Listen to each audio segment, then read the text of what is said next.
அனைவருக்கும் வணக்கம் நண்பர்களே. நம்மளுடைய சேனலில் டிஎன்பிஎஸ்சி குரூப் 4 ப்ரிப்பரேஷன் ஒரு புறம் பொது தமிழ் பார்த்துக்கிட்டு இருக்கோம். மற்றொரு புறம் ஆசிரியர் தகுதி தேர்வு, தமிழ் தகுதி தேர்வு போன்ற தேர்வுகளுக்கான 6 முதல் 12ஆம் வகுப்பு வரை உள்ள தமிழ் பாடக்குறிப்புகள் அனைத்தும் பார்த்துட்டு அதுக்கு தனி பிளேலிஸ்ட் கிரியேட் பண்ணி வச்சிருக்கோம். மற்றொரு புறம் 2023 நடப்பு நிகழ்வுகள் கரண்ட் அஃபேர்ஸும் பார்த்துக்கிட்டு இருக்கோம். அப்போ இன்றைய காணொலியில் நாம் பார்க்க இருப்பது பார்ட் பி, பொது தமிழின் இலக்கியத்தில் ஐங்குறு நூறு பார்க்க இருக்கிறோம். முதலாவதாக நூல் குறிப்பு. ஐங்குறு நூறை எப்படி பிரித்து எழுதலாம் அப்படின்னா 5 கூட்டல் குறுமை கூட்டல் 100 அப்படின்னு பிரித்து எழுதுறோம். என்ன இதனுடைய பொருள் என்ன? 5 திணைகளில் 100 பாடல்கள் வீதம் குறைந்த அடிகளால் பாடப்பட்ட நூல்களின் தொகுப்பு தான் இந்த ஐங்குறு நூறு. பாருங்க, 5 திணைகள் 100 பாடல்கள், ஒவ்வொரு திணைக்கும் 100 பாடல்கள் வீதம் குறுகிய அடிகளால் பாடப்பட்டது, அதுதான் ஐங்குறு நூறு அப்படின்னு சொல்றோம். அப்ப மொத்த பாடல்கள் எவ்வளவு இருக்கும்? 5 திணைகளுக்கும் 100 பாடல்கள் வீதம், மொத்த பாடல்களின் எண்ணிக்கை 500. ஒவ்வொரு அகநானூறு புறநானூறுலாம் பார்த்தோம் அப்படின்னா வெவ்வேறு புலவர்கள் பாடிய பாடல்களின் தொகுப்பு தான் அப்படி இருந்துச்சு. ஆனா இங்க அப்படி கிடையாது. ஒவ்வொரு திணைக்கும் ஒரு ஆசிரியர் பாடியிருப்பாங்க. அப்ப 5 திணைக்கும் 5 புலவர்கள் பாடின நூல்கள் தான் இந்த ஐங்குறு நூறு. இந்த 8 தொகையில் உள்ள அகநூல்கள்ல ஒன்றுதான் இந்த ஐங்குறு நூறு. இதனுடைய அடி வரையறைகள் பார்த்தோம் அப்படின்னா குறைந்தபட்சம் 3 அடியும் அதிகபட்சம் 6 அடி வரைக்கும் இருக்கும். குறைந்தபட்ச அடி உள்ள நூல் 8 தொகை நூல் எது அப்படின்னா இதை சொல்லலாம். ஏன் அப்படின்னா இதுதான் இருக்கிறதுலே குறைந்த அடிகளை உடையது. குறைந்தபட்சம் 3 அடியும் அதிகபட்சம் 6 அடியும். பெரும்பாலான எல்லா வகை 8 தொகை நூல்கள்லையும் பாவகை என்னவா இருக்கும் அப்படின்னா அகவர் பாவை உடைய ஆசிரிய பாவால் தான் ஆயிருக்கும். இதுவும் ஐங்குறு நூறும் ஆசிரிய பாவால் ஆனது. திணை ஒன்றுக்கு 100 பாடல்கள் வீதம் 5 திணைகளுக்கும் 500 பாடல்களை கொண்டது. அப்போ ஒவ்வொரு திணைக்கும் ஒரு ஸ்பெஷலிஸ்ட் இருப்பாங்க. நம்ம கபிலருடைய பட்டமே பார்த்தோம்னா குறிஞ்சி கபிலர் தான் சொல்லியிருப்பாங்க. அப்போ ஏன் அப்படின்னா குறிஞ்சி திணை பாடுவதில் வல்லவர் கபிலர், அதனால தான் அவரை குறிஞ்சி கபிலர் அப்படின்னு சொல்லுவாங்க. அப்ப இங்க இருக்கக்கூடிய 5 திணைகளில் குறிஞ்சி திணையை பாடியது கபிலர் முழுவதும்.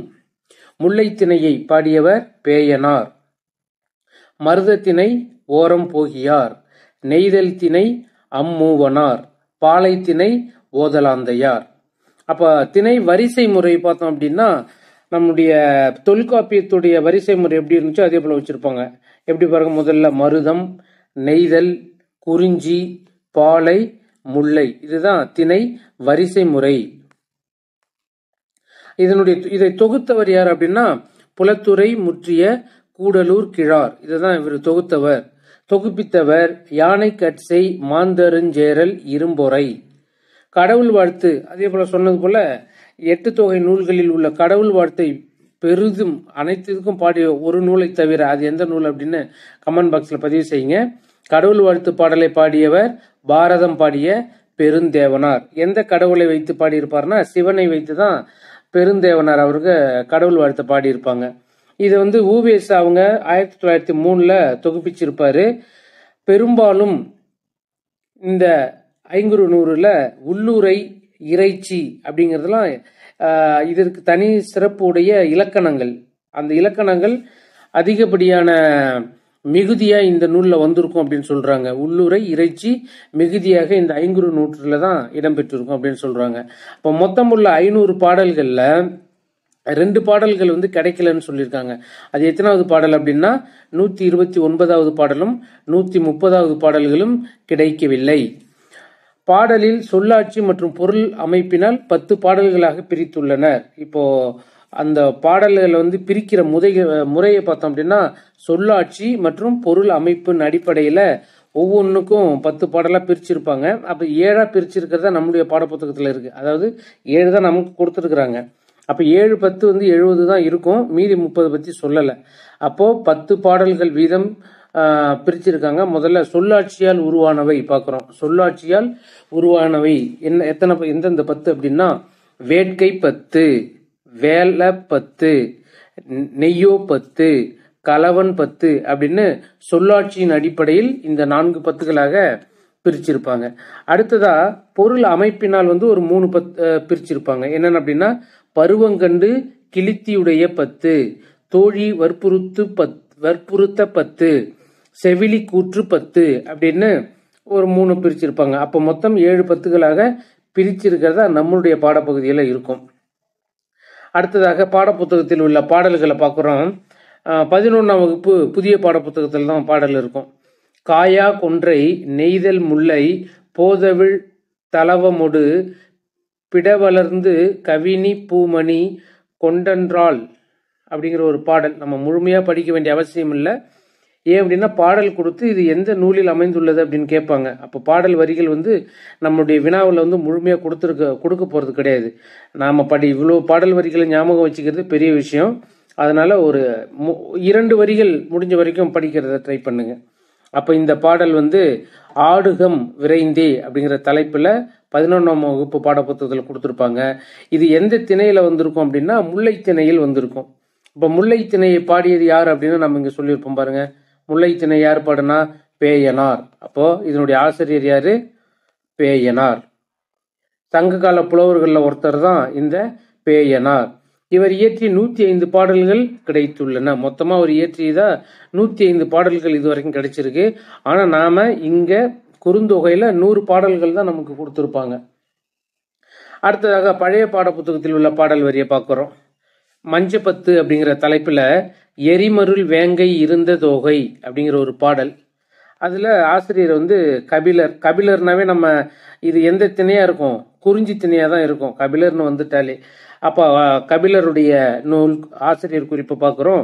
இவருடைய ஊர் வந்து திருவாத ஊர், அதாவது பாண்டிய நாட்டில் உள்ள திருவாத ஊர். காலம் வந்து கடைச்சங்கம். இவர் என்ன பணி செஞ்சிருப்பாருன்னா பாரி அப்படிங்கிற ஒரு வள்ளல் இருந்திருப்பார்ல, அந்த வள்ளலினுடைய அவை புலவராக இருந்திருப்பாங்க. இவர் பாடிய பாடல்கள் என்னென்ன அப்படின்னு பார்க்குறோம். 18 7ஆம் பத்து பாடியிருப்பாரு. 5 நூற்றுல குறிஞ்சி திணையில 100 பாடல்கள் பாடியிருக்கிறாரு. அதை தான் நம்ம இங்கே பார்த்துக்கிட்டு இருக்கோம். 5 நூற்றுல குறிஞ்சி திணையில 100 பாடல்கள் பாடியிருப்பாரு. அடுத்ததா குறிஞ்சி தொகையில குறிஞ்சி களி. நம்ம இங்க 5 நூற்றுல குறிஞ்சி திணை அப்படின்னு சொல்லுவோம். அதே கலித்தொகையில் குறிஞ்சி திணைன்னு சொல்ல மாட்டோம், குறிஞ்சி களி அப்படின்னு சொல்றோம். அப்ப கலித்தொகையில் குறிஞ்சி களியில 29 பாடல்கள் பாடியிருப்பாங்க. இவருடைய சமகாலத்தவர் ஃப்ரெண்ட்ஸ் அப்படின்னு சொல்றது யாருன்னு சொல்றோம்னா பரணர், இடைக்காடர், அவ்வை, இவங்கெல்லாம் வந்து இவருடைய நண்பர்களா இவருடைய காலத்துல இருந்திருக்கிறாங்க. அது மட்டும் இல்லாம இவருடைய அவை புலவரா இருந்தது மட்டும் இல்லாம பாரியினுடைய உயிர் தோழன் நண்பனாவும் கபிலர் இருந்திருக்காரு. அப்ப அதனால குறிஞ்சி திணை பாடுவதில் வல்லவர் அப்படின்னு சொன்னதால் தான் இவரை குறிஞ்சி கபிலர் அப்படின்னு சொல்லுவாங்க. இவரை மற்ற புலவர்கள் எப்படி சிறப்பிச்சு கூறுறாங்க அப்படிங்கிறத பார்க்குறோம். இதுல இருந்து ஒரு வினாக்கள் கண்டிப்பா இருக்கும் அப்படின்னு எதிர்பார்க்கிறோம். ஏன் அப்படின்னா வாய்மொழி கபிலன் என்று கபிலரை கூறியவர் நக்கீரர். இதே போல நல்லிசை கபிலன் அப்படின்னு இவரை யார சொல்லியிருக்கிறாங்க? பெருங்குன்றூர் கிழார் வந்து கபிலரை வந்து நல்லிசை கபிலன் அப்படின்னு சொல்லியிருப்பாங்க.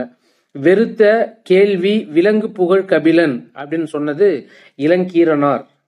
புலனழுக்கற்ற அந்தநாளன் அப்படின்னு சொன்னது மரோக்கத்து நப்பச்சலையார்.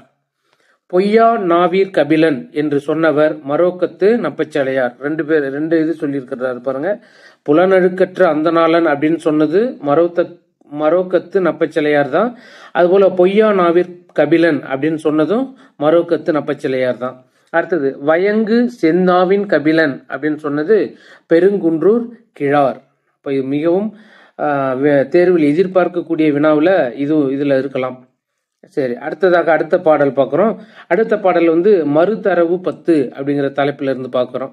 பாடல் வந்து மறுவில் தூவி சிறு கருங்காக்கை அப்படிங்கிற பாடல்.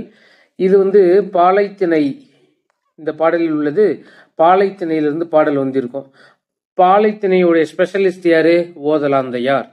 இவருடைய இயற்பெயர் வந்து ஆந்தையார் தான். ஆனால் ஊர் பேர் என்ன? ஓதலூர். அதனால ஊர் பேரையும் இயற்பெயரையும் சேர்த்து ஓதலாந்தையார் அப்படின்னு சொல்றோம். சரி, அடுத்ததாக பாடப்பகுதியில் உள்ள பிற செய்திகள் 500 தொடர்பானவை. 100,000 என்னும் எண்ணுக்கு மேலாக 100,000க்கு மேல உள்ள நம்பர்ஸ் இப்போ நம்ம சொல்றோம்ல, அது என்ன? தாமரை, வெள்ளம், ஆம்பல் அப்படின்னு பேரெண்கள் வழக்கில் இருந்தன அப்படிங்கிற செய்தி பார்க்குறோம். இப்போ நாம் இரவு ஏஎம்பிஎம் முற்பகல் பிற்பகல் சொல்கிறோம்ல, அடுத்த நாள் என்னைக்கு எப்போ ஸ்டார்ட் ஆகும் அப்படின்னா 11:59 நள்ளிரவு 11:59 12 மணிக்கு பிறகு அடுத்த நாள் கவுண்ட் டவுன் ஸ்டார்ட் ஆகும். ஆனால் முற்காலத்தில் பகல் 12 மணியிலிருந்து தான் அடுத்த நாள் கணக்கிடப்பட்டதாக செய்தி இந்த ஐங்குறுநூறில் இருக்கு. பகல் 12 மணியிலிருந்து தான் அடுத்த நாள் கணக்கிடப்பட்ட செய்தி உள்ள நூல் எதுன்னா ஐங்குறுநூறு. இந்திரனுக்கு விழா எடுப்பதாக இந்த நூல் கூறுது. அடுத்தது பஞ்சுரம் அப்படிங்கிறது பாலை பண்ணை குறிக்கும் ஒரு சொல்லுதான் இந்த பஞ்சுரம்.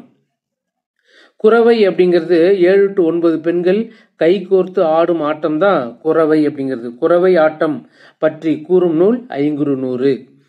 ஆண்களுக்கு வலக்கண்ணும் பெண்களுக்கு இடக்கண்ணும் துடிப்பது நல்லது அப்படிங்கிற தகவலை கூறக்கூடிய நூல் எது அப்படின்னா இந்த ஐங்குறுநூறு. கொற்கை கோமான் கொற்கையம் பெருந்துரை அப்படிங்கிற ஒரு பாடல் வரி ஐங்குறுநூற்றுல இருக்கும். அந்த ஐங்குறுநூற்றுல வரக்கூடிய கொற்கை அப்படிங்கிற வார்த்தை நமக்கு இப்போ எந்த ஊரை சொல்லுது அப்படின்னா இன்றைய தூத்துக்குடி மாவட்டத்தில் உள்ள கொற்கை அப்படிங்கிற ஊரை தான் அங்கவே ஐங்குறுநூறுலவே சொல்லியிருப்பாங்க. கொற்கை கோமான் கொற்கையம் பெருந்துரை அப்படிங்கிற பாடல் வரி உள்ள நூல் ஐங்குறுநூறு. இப்பாடலில் கொற்கை அப்படிங்கிறது எந்த வார்த்தையை மீன் பண்ணி சொல்றாங்க அப்படின்னா கொற்கை தூத்துக்குடி மாவட்டத்தில் உள்ள ஊர் தான்.